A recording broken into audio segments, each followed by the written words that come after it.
नमस्कार दोस्तों, मेरे YouTube चैनल पर आपका बहुत ही स्वागत है। आज हम बात कर रहे हैं भारत के प्रमुख पर्वत श्रृंखलाओं का। ये पार्ट 3 वीडियो है दोस्तों। पार्ट 1 में हमने जो है दक्षिण भारत की प्रमुख पर्वत श्रृंखलाओं को कवर किया था।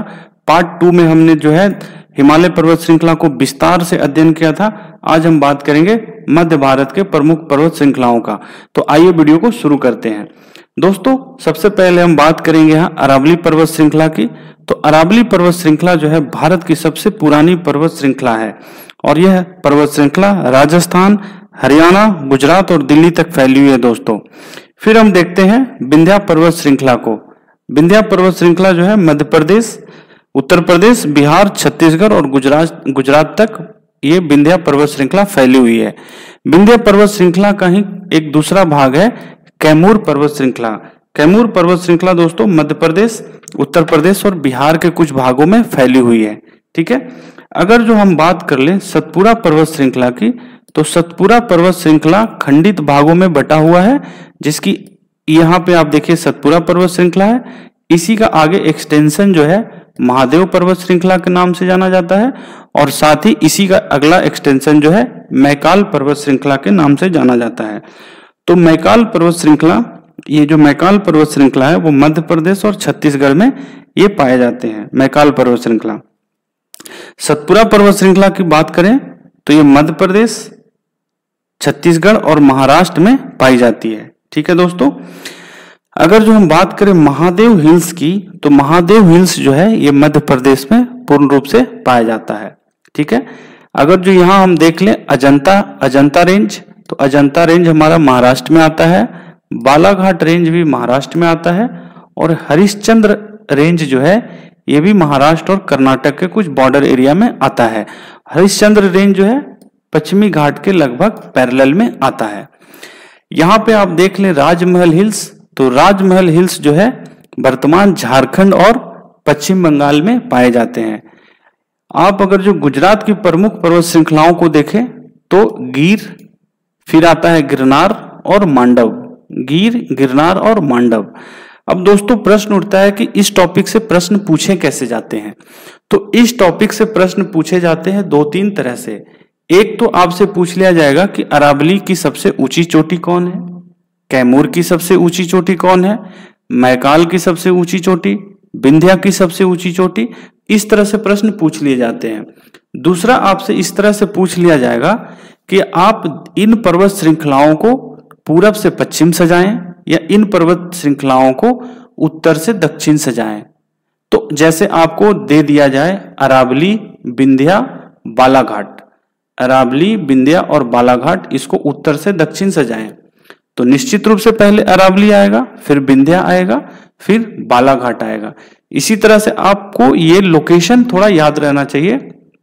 पूरब से पश्चिम भी पूछ लिया जा सकता है।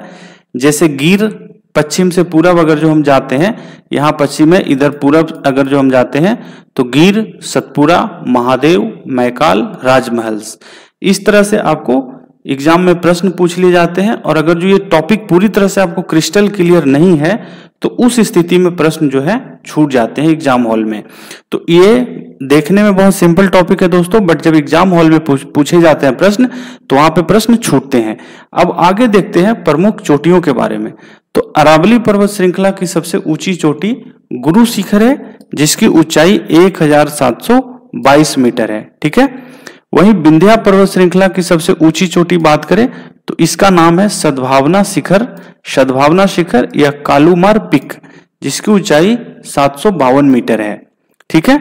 अगली चोटी की बात करें तो मैकाल पर्वत श्रृंखला की सबसे ऊंची चोटी जो है अमरकंटक है, जिसकी ऊंचाई 1048 मीटर है। ठीक है।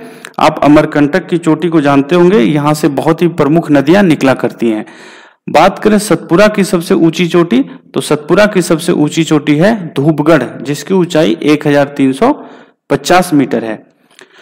अगली जो है बालाघाट की सबसे ऊंची चोटी जो है कलसूबाई है, जिसकी ऊंचाई 1646 मीटर है। तो दोस्तों इसमें मैंने उन्हीं चोटियों को कवर किया है जो एग्जाम्स में पूछे जाते हैं। ठीक है। जैसे कि यहाँ आपको अरावली बताया, गुरु शिखर, विंध्या का हमने सद्भावना शिखर देखा, मैकाल की अमरकंटक देखा, सतपुड़ा का धूपगढ़ देखा और बालाघाट की हमने कलसूबाई देखा। तो ये एग्जाम्स में बहुत बार पूछे जा चुके हैं, तो इसको आप याद रखेंगे। अब देखते हैं नदियों के बारे में, इनसे जो नदियां कुछ निकलती है उसको भी देख लेते हैं। जैसे पूछ लिया जाता है कि नर्मदा नदी किन दो पर्वत श्रृंखलाओं के बीच बहती है, तो नर्मदा नदी आप जैसा देखिए, एक तरफ इसके उत्तर में विंध्या पर्वत श्रृंखला है और दक्षिण में सतपुरा पर्वत श्रृंखला है। ये विंध्या पर्वत श्रृंखला हो गई और ये सतपुरा पर्वत श्रृंखला, इसके बीचों बीच नर्मदा नदी बहते हुए अरब सागर में गिरती है। ठीक है, अगली नदी आ जाती है तापी नदी। ये तापी नदी है दोस्तों। तापी नदी किन दो पर्वत श्रृंखलाओं के बीच बहती है, तो तापी नदी उत्तर में जो है सतपुरा पर्वत श्रृंखला और दक्षिण में अजंता पर्वत श्रृंखला के बीच बहती है। तो ये दो नदियों के बारे में बहुत ज्यादा पूछा जाता है। साथ ही अगर जो बात करें साबरमती और माही नदी, तो साबरमती और माही नदी आप जैसा देखिए अरावली पर्वत श्रृंखला और विंध्या पर्वत श्रृंखला के बीच बहती है। ठीक है, तो विंध्या से माही नदी निकलती है और माही नदी निकल कर ये अरब सागर में कहीं ना कहीं गिरती है। और अरावली से दो नदियां निकलती है। अरावली के उत्तर के तरफ से निकलती है लूनी नदी, जो कि विलुप्त नदी के नाम से जानी जाती है, और अरावली के दक्षिण भाग से निकलती है साबरमती नदी, जो कि अरब सागर में जाकर गिरती है। तो ये आप इसको ध्यान रखेंगे, ये बहुत बार एग्जाम में पूछ लिया जाता है। खासकर नर्मदा नदी तो बहुत ही ज्यादा बार पूछा गया है कि किन दो पर्वत श्रृंखलाओं के बीच बहती है। तापी नदी के बारे में भी पूछा गया है, तो इसको आप ध्यान रखेंगे। और अगर जो मेरा ये वीडियो दोस्तों आपको पसंद आया हो तो वीडियो को लाइक करिए और चैनल को सब्सक्राइब और शेयर करिए अपने दोस्तों के बीच भी दोस्तों। ठीक है, वीडियो देखने के लिए थैंक यू वेरी मच।